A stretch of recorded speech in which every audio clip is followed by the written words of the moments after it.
Let's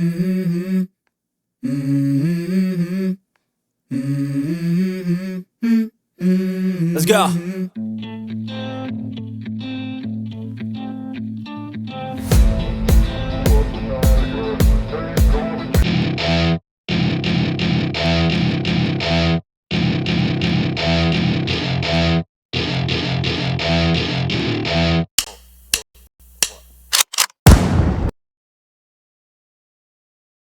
welcome to unit जंगी में आप सभी का स्वागत है। संडे मॉर्निंग इंडिया में और सैटरडे नाइट पूरी दुनिया में कॉम्पिटिटिव स्पोर्ट्स की सबसे बड़ी नाइट थी इस साल की, जहां एक तरफ हमने बॉक्सिंग में 30 साल के बाद एक पीक हाई लेवल फाइटर्स को दूसरे पीक हाई लेवल फाइटर्स से फाइट करते हुए देखा, जो फाइट एक्चुअली एक तरफा थी। बट वहीं दूसरी तरफ हमने UFC 291 देखा, जो आने वाले समय में काफ़ी इंपॉर्टेंट साबित होने वाला है। BMF टाइटल को हम भूल जाते हैं, तो भी हमने ऐसी कई फाइट देखी जिनका टाइटल इम्प्लीकेशन है।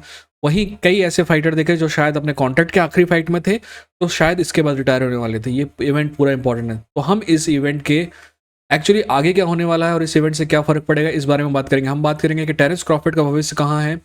हम बात करेंगे कि अर्ल स्पेंस जूनियर के भविष्य में हम क्या देखते हैं।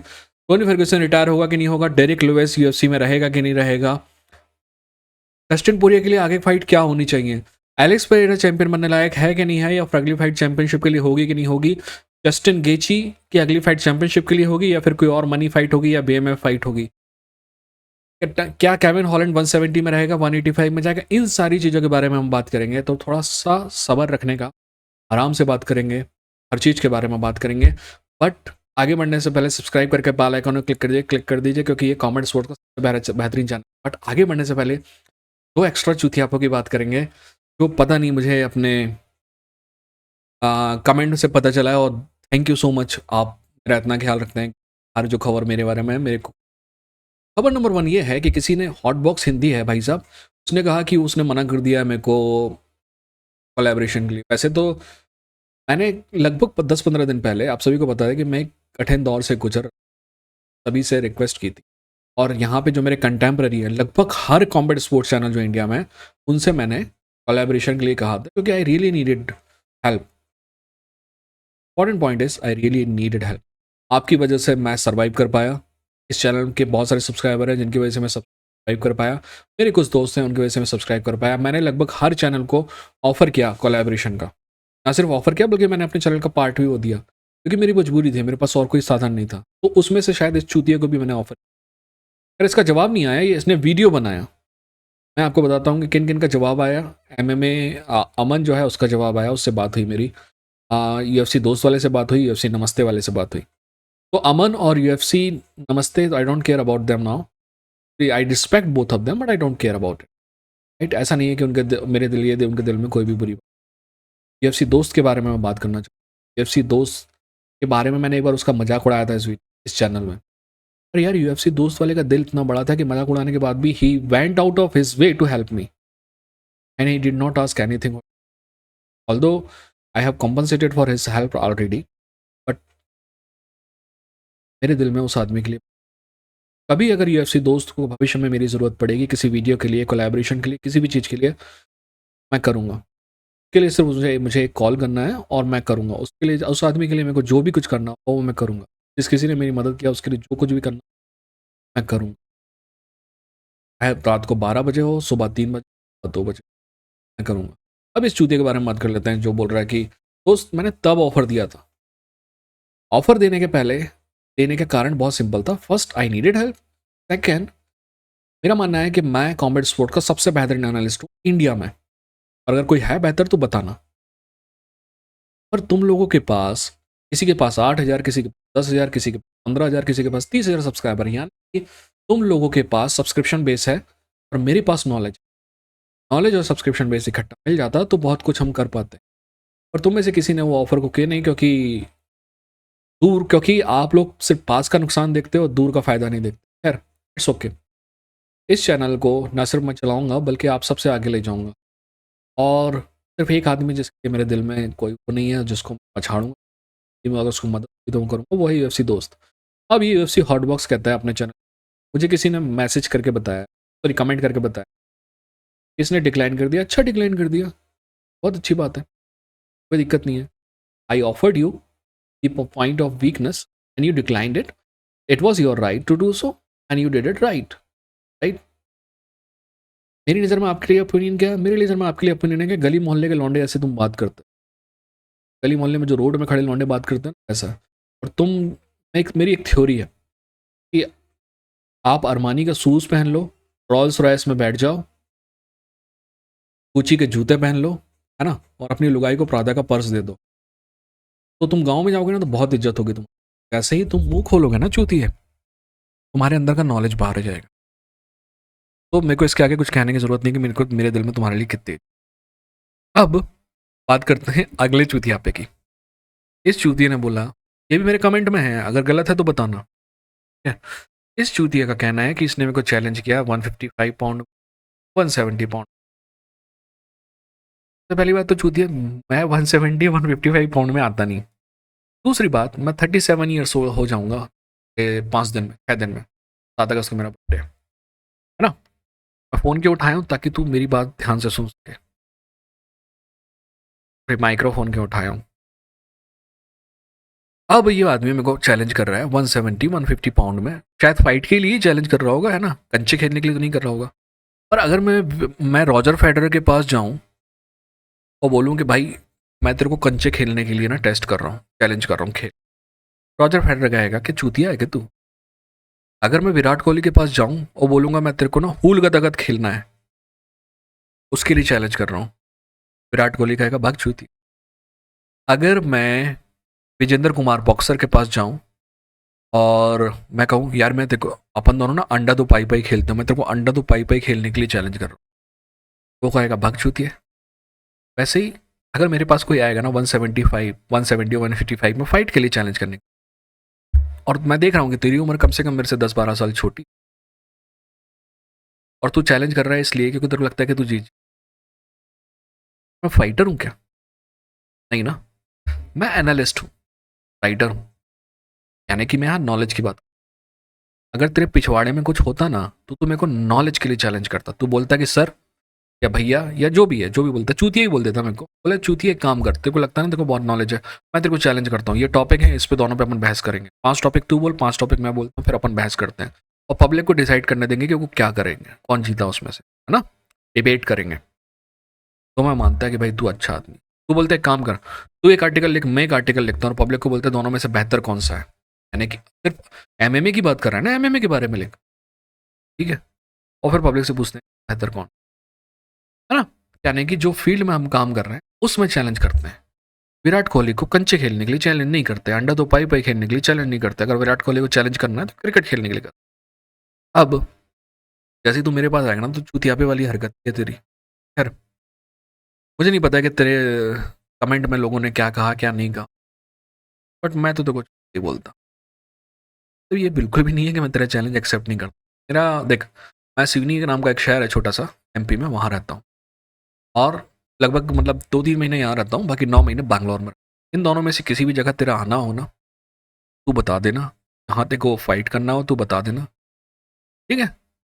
अब तेरे चैलेंज के लिए मैं तेरे घर तो नहीं आऊँगा लड़ने. ठीक.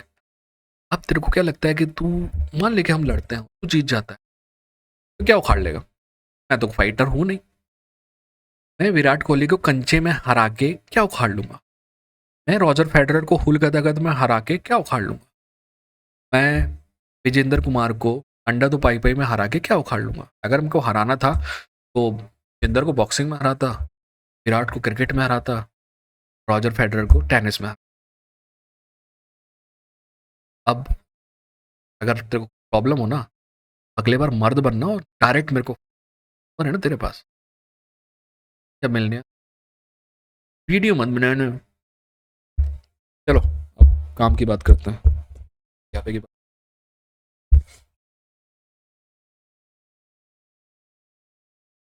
ठीक है. अब बात कर लेते हैं, सबसे पहले अपन बॉक्सिंग से स्टार्ट करते हैं. क्या एमएमए से स्टार्ट करें? काम करें बॉक्सिंग से स्टार्ट करते हैं, ताकि जो पहले है वो निकल जाए. यार मेरे को समझ में नहीं आता ना, अगर चैलेंज करना है तो कोई रियल चीज़ में चैलेंज. यार फाइट में भी कर रहे हो तो कोई दिक्कत नहीं है. हमने फाइट देखी Earl Spence junior versus Terence Crawford की, जिसमें हमने देखा कि टेरेंस क्रॉफर्ड ने एक तरफा फाइट में अर्ल स्पेंस जूनियर को स्टॉप किया, ठीक है। और इसको स्टॉप करने के बाद मेरा मानना है कि टेरेंस क्रॉफर्ड जो है पाउंड फॉर पाउंड मेरी लिस्ट में नंबर 2 में, नंबर 2 में पहले भी था, अभी भी है। कई लोगों का मानना है कि एक्चुअली टेरेंस क्रॉफर्ड इस फाइट के बाद नंबर 1 पाउंड फॉर पाउंड हो गया है।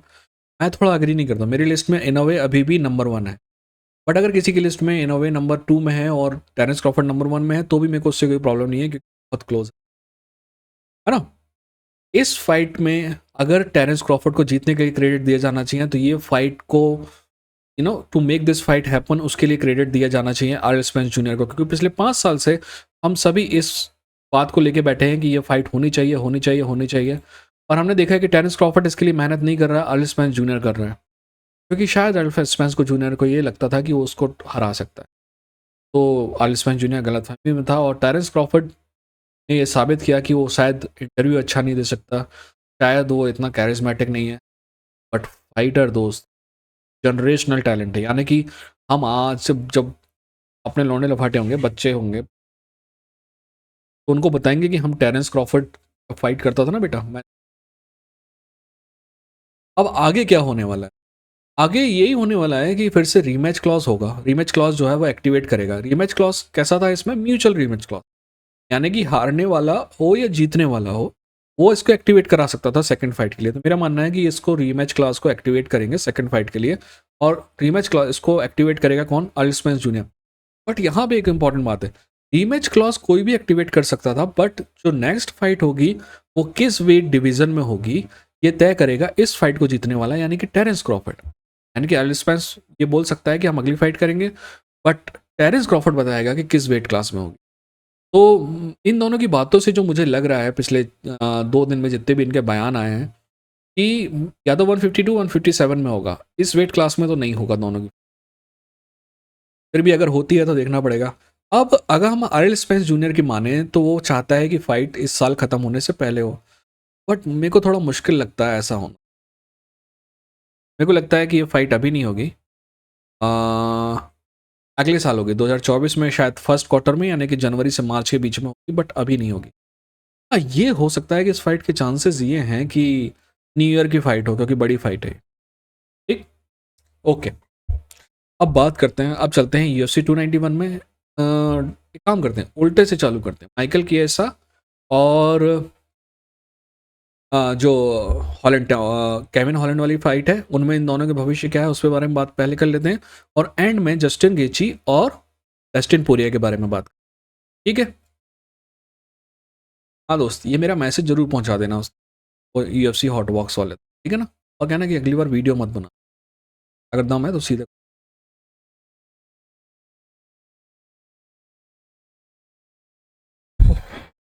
सबसे पहले बात करते हैं माइकल केएसा और केविन हॉलैंड की। माइकल केएसा के बारे में पहले बात कर लेते हैं।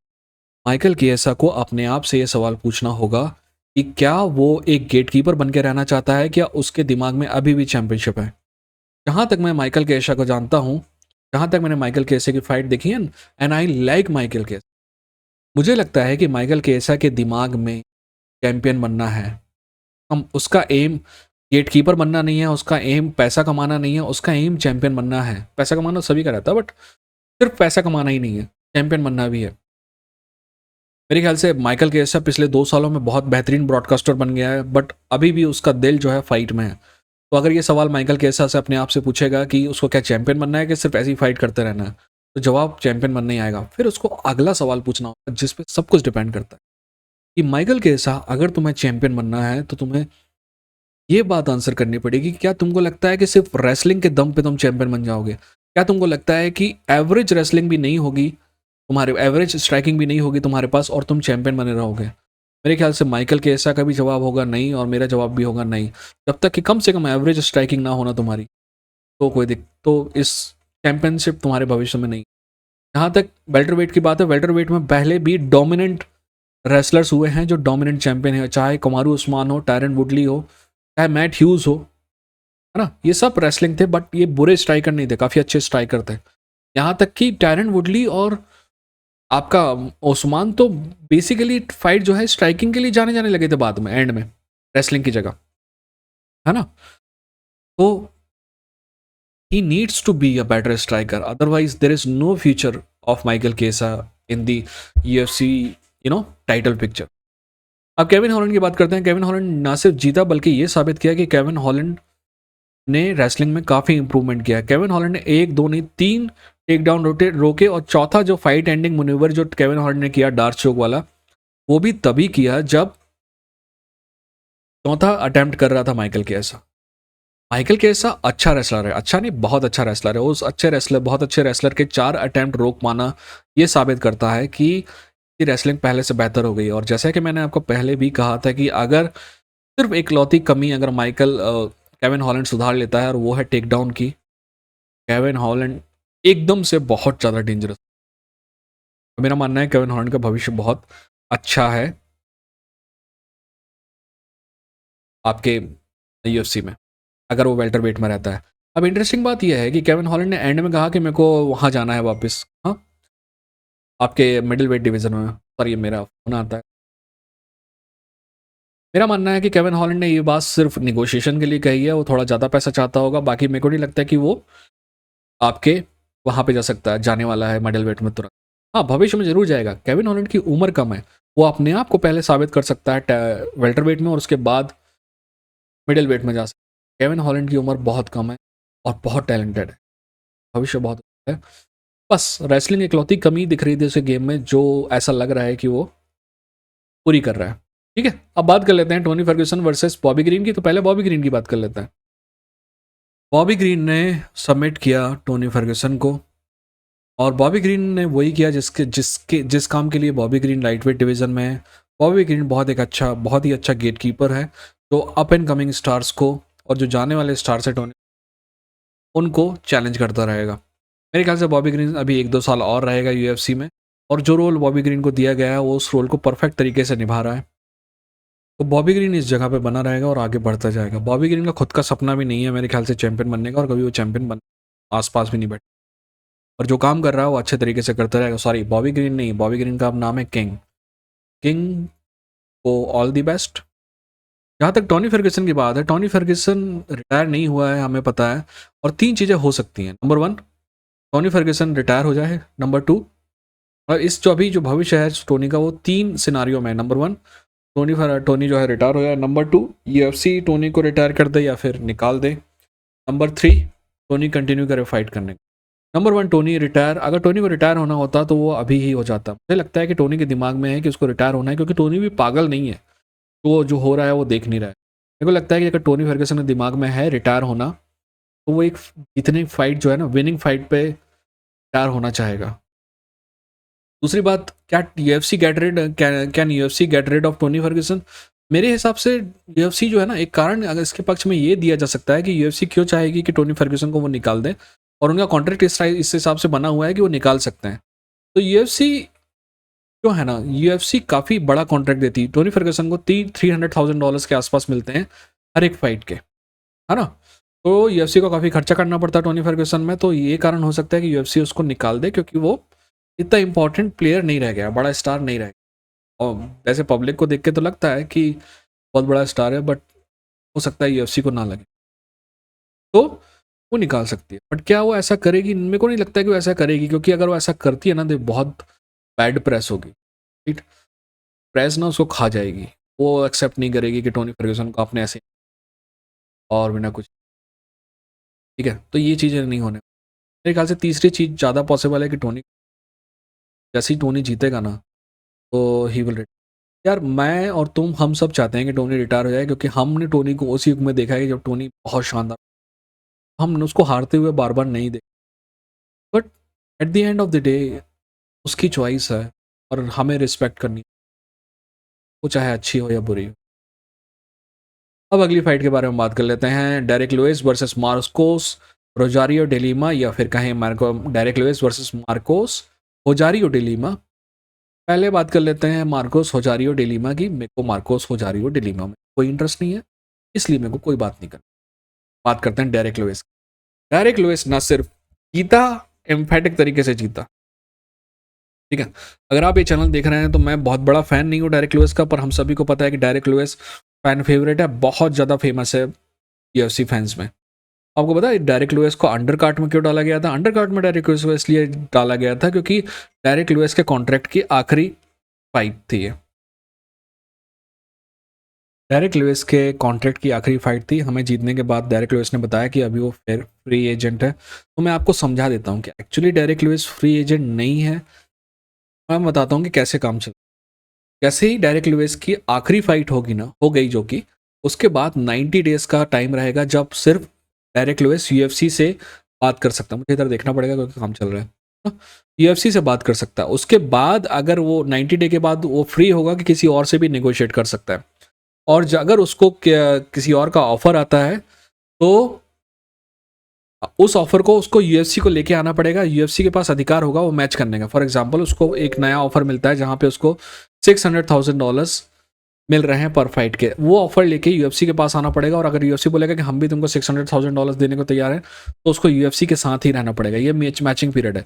इसके बाद वो आज़ाद होगा पूरी तरह से किसी का भी ऑफर एंटरटेन करने के लिए।